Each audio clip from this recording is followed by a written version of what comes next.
Finance ಮೂಗುದಾರಕ್ಕೆ ಸರ್ಕಾರದ ಸುಗ್ರೀವಾಜ್ಞೆ. ಸರ್ಕಾರದ ಸುಗ್ರೀವಾಜ್ಞೆಗೆ ರಾಜ್ಯಪಾಲರು ಸಹಿಯನ್ನ ಹಾಕದೇ ಇರಲು ಕಾರಣವೇನು? ಸಂವಿಧಾನಿಕ ಕಾರಣಗಳನ್ನ ನೀಡಿರುವ ರಾಜ್ಯಪಾಲ ಗೆಹ್ಲೋಟ್ ಸುಗ್ರೀವಾಜ್ಞೆ ಜಾರಿಯಾದ್ರೆ ಮೂಲಭೂತ ಹಕ್ಕುಗಳ ಹರಣ, ಸಾಲ ಪಡೆದವರನ್ನ ರಕ್ಷಿಸಿದ್ರೆ ಸಾಲ ಕೊಟ್ಟವರ ಕಥೆ ಏನು? ಸಾಲ ಕೊಟ್ಟವರ ಹಿತರಕ್ಷಣೆ ಮಾಡೋರು ಯಾರು ಅನ್ನೋದಾಗ ಪ್ರಶ್ನೆ ಕೇಳಿದ್ದಾರೆ.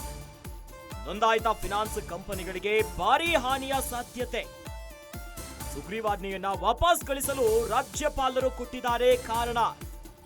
ಸುಗ್ರೀವಾಜ್ಞೆಯಿಂದ ಸಂವಿಧಾನದ ಆರ್ಟಿಕಲ್ 19 ಮತ್ತು 32ರ ಉಲ್ಲಂಘನೆ, 5 ಲಕ್ಷ ದಂಡ ವಿಧಿಸುವ ನಿಯಮ ಕೂಡ ಸರಿ ಇಲ್ಲ ಅಂತ ರಾಜ್ಯಪಾಲರು ಹೇಳಿದ್ದಾರೆ. ರಾಜ್ಯದಲ್ಲಿ ಮೈಕ್ರೋ ಫಿನಾನ್ಸ್ ಕಂಪನಿಯ ಸಿಬ್ಬಂದಿಗಳ ಕಿರುಕುಳದಿಂದಾಗಿ ಆತ್ಮಹತ್ಯೆ ಪ್ರಕರಣಗಳು ದಿನದಿಂದ ದಿನಕ್ಕೆ ಜಾಸ್ತಿ ಆಗ್ತಿದೆ. ಮನೆ ಬಿಟ್ರು, ಊರು ಬಿಟ್ರು, ಈ ರೀತಿಯಾದಂತಹ ಪ್ರಕರಣಗಳು ಜಾಸ್ತಿ ಆಗ್ತಿದ್ದಂತೆ ಸುಗ್ರೀವಾಜ್ಞೆಯ ಮೂಲಕವಾಗಿ ಇವೆಲ್ಲದಕ್ಕೂ ಬ್ರೇಕ್ ಹಾಕೋದಕ್ಕೆ ಸರ್ಕಾರ ಮುಂದಾಯಿತು. ಇನ್ನು ಈ ಒಂದು ಸುಗ್ರೀವಾಜ್ಞೆಯನ್ನ ರಾಜ್ಯಪಾಲರ ಅಂಕಿತಕ್ಕಾಗಿ ರಾಜ್ಯಪಾಲರಿಗೆ ಕಳಿಸಲಾಯಿತು. ಆದರೆ ರಾಜ್ಯಪಾಲರು ಸಹಿಯನ್ನ ಹಾಕಿಲ್ಲ. ಸರ್ಕಾರದ ಸುಗ್ರೀವಾಜ್ಞೆಗೆ ರಾಜ್ಯಪಾಲರು ಸಹಿಯನ್ನ ಹಾಕದೇ ಇರಲು ಕಾರಣ ಏನು? ಇವೆಲ್ಲವನ್ನ ಗಮನಿಸ್ತಾ ಹೋಗೋಣ.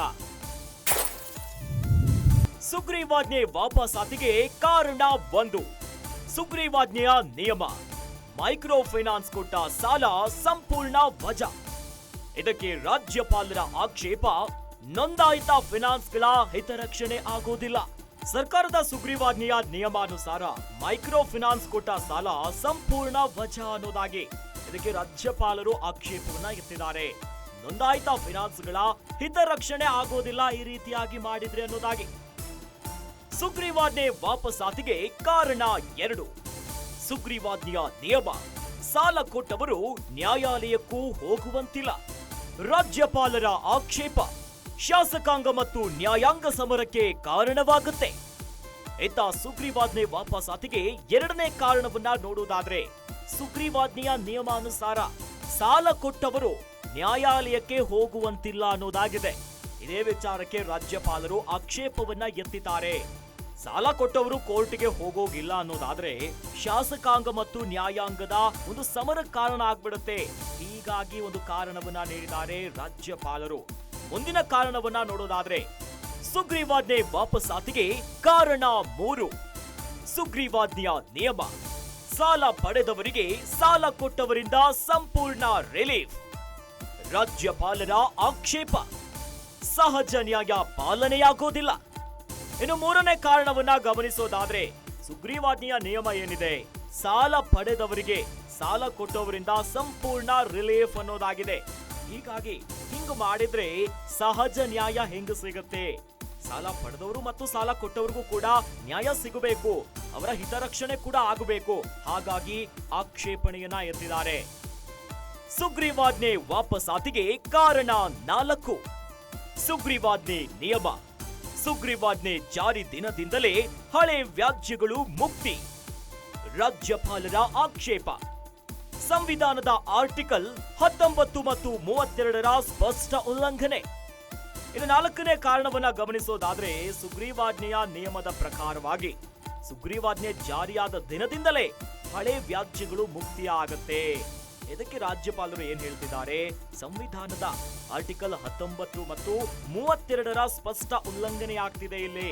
ಹಾಗಾಗಿ ಸಂವಿಧಾನದ ಕಾರಣಗಳನ್ನ ಎತ್ತಿ ಹಿಡಿತಿದ್ದಾರೆ ಗವರ್ನರ್. ಸುಗ್ರೀವಾಜ್ಞೆ ವಾಪಸಾತಿಗೆ ಕಾರಣ 5. ಸುಗ್ರೀವಾಜ್ಞೆ ನಿಯಮ.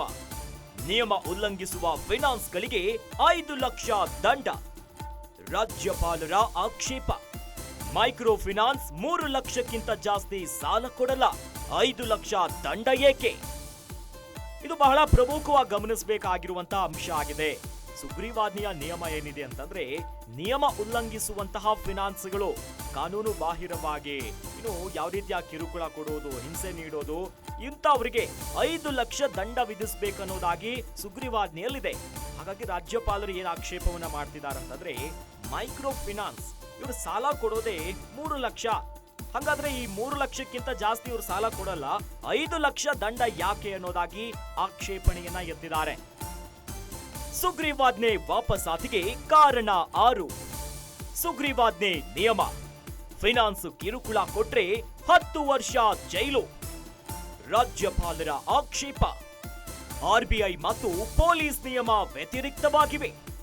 ಇನ್ನು ಮತ್ತೊಂದು ಪ್ರಮುಖ ಕಾರಣವನ್ನ ಗಮನಿಸೋದಾದ್ರೆ ಇಲ್ಲಿ ಕಿರುಕುಳವನ್ನ ಕೊಟ್ರೆ, ಮನೆ ಬಾಗ್ಲಿಗೆ ಬಂದು ಹಿಂಸೆ ಕೊಡುವುದು, ಅವರಿಗೆ ಬಹಳ ಉಪಟಳವನ್ನ ಕೊಟ್ರೆ 10 ವರ್ಷ ಜೈಲು ಶಿಕ್ಷೆ ಅನ್ನೋದಾಗಿ ರಾಜ್ಯ ಸರ್ಕಾರ ಈಗ ತಯಾರು ಮಾಡಿರುವಂತ ಸುಗ್ರೀವಾಜ್ಞೆಯಲ್ಲಿ ನಿಯಮ ಇದೆ.